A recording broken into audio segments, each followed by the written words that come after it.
Bismillahirrahmanirrahim. Sallallahu alaihi wasallam. Allahumma rabbi zidni ilma. Sallallahu alaihi wasallam. Ameen. Logarithms, lecture number 3.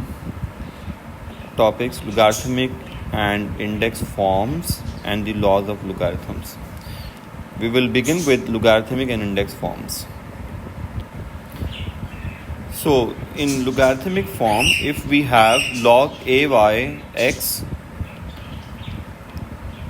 this is the logarithmic form, then we can convert this into index form by writing or copying y here and by making a the base of this variable x. This is the way to convert the logarithmic form into index form. Now let's discuss the logarithmic index form for all three types of logs. So we have three types of logs: variable based, common logs and natural logs. So in variable based log we already have discussed this form, log a y x. Common log we can write this as log y equals to x. In natural log, we denote natural log by ln. We can write this as ln y is equal to x. Since the base of common log is 10, so we don't need to mention it here, and the base of natural is e, so it's obvious, so we don't need to mention the bases here, but in order to learn these rules, we will mention the bases later. Now to convert this first logarithmic form into index form, we need to copy y, and we need to write a as the base of x.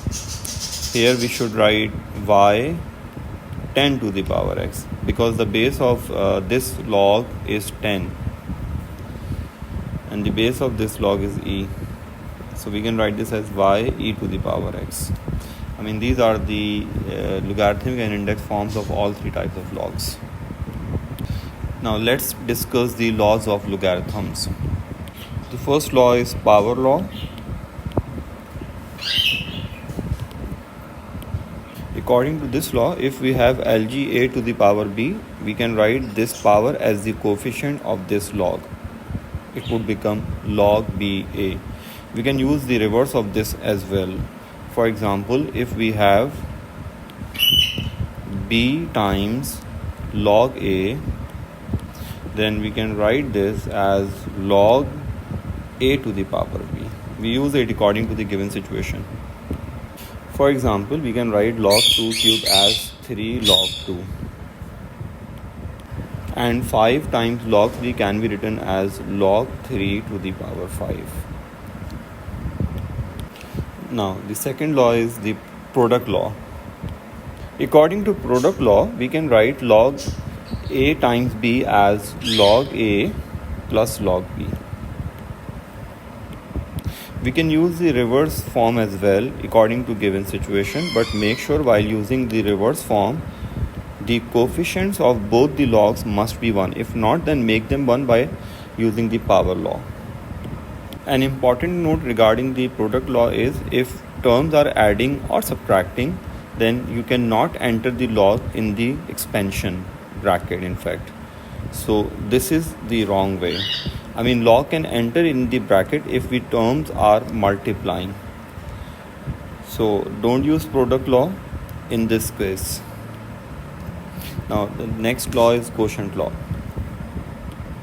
Well, before going on to quotient law, let me solve one example to understand the product law. The question is express 2 ln 3 plus 5 ln 2 as a single logarithm. For that you need to use both the laws, product and power law. But first you need to use the power law to make the coefficients 1 of these two logarithms. So according to power law, we can write this equation as ln 3 power 2 ln 2 power 5. So now we have made the coefficients 1. Therefore, we can use the product law after the simplification of this. 9 and this will become, I think, 32. So the answer would be ln 9 times 32, which makes, I think, ln 288.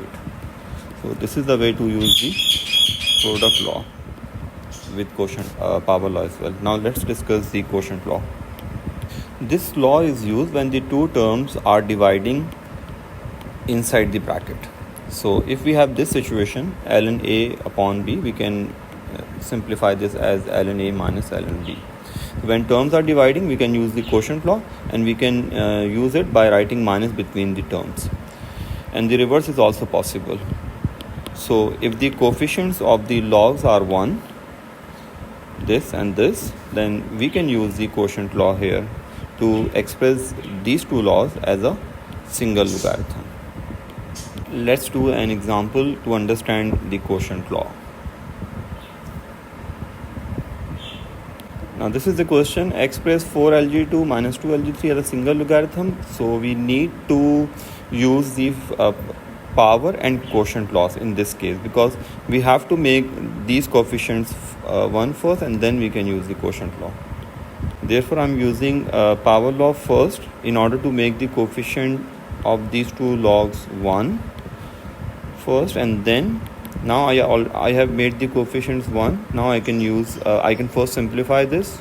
2 power 4 makes 16, and log 3, I think power 2 is 9. Now since the coefficients of both the logs are 1, we can use the quotient law, 16 upon 9. This is the way to use the quotient law. Now important note regarding these two laws, product and quotient. So this is very important. While using product and quotient laws, make sure the coefficients of all the logs must be 1, must always be 1. If not, then make them 1 by using the power law. Now let's discuss the combined form of product and quotient laws. I mean, these forms are used to make the calculation simple and fast. In order to save time, we can use these forms.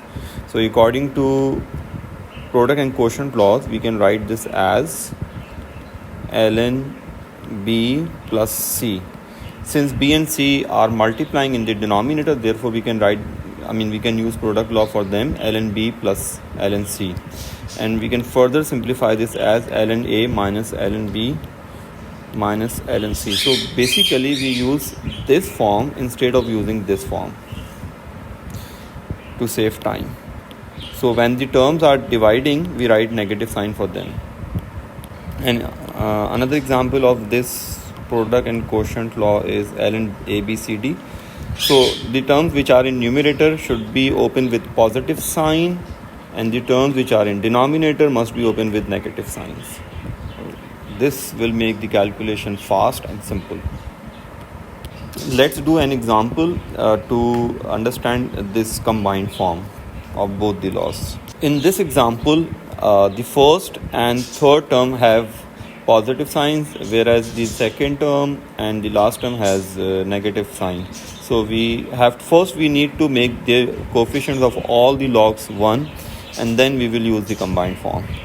So by using power law, we have to ln 2 power 5, ln 3 to the power 2, ln 2 to the power 4, ln 2 to the power 3. Now first we need to simplify all, and then we will use the combined form. Now by using the combined form, we can write this 32 should be multiplied with 16 because they both have positive signs, and negative logs like this log and this log, their function must be in denominator. It should be 8 times 9 or 9 times 8. Now we need to simplify this. So after cancellation, we have ln 64 upon 9. And that's the final answer of that question. That's all for this lecture, and inshallah we will discuss the logarithmic equation in the next lecture with questions. Allah Hafiz, good luck.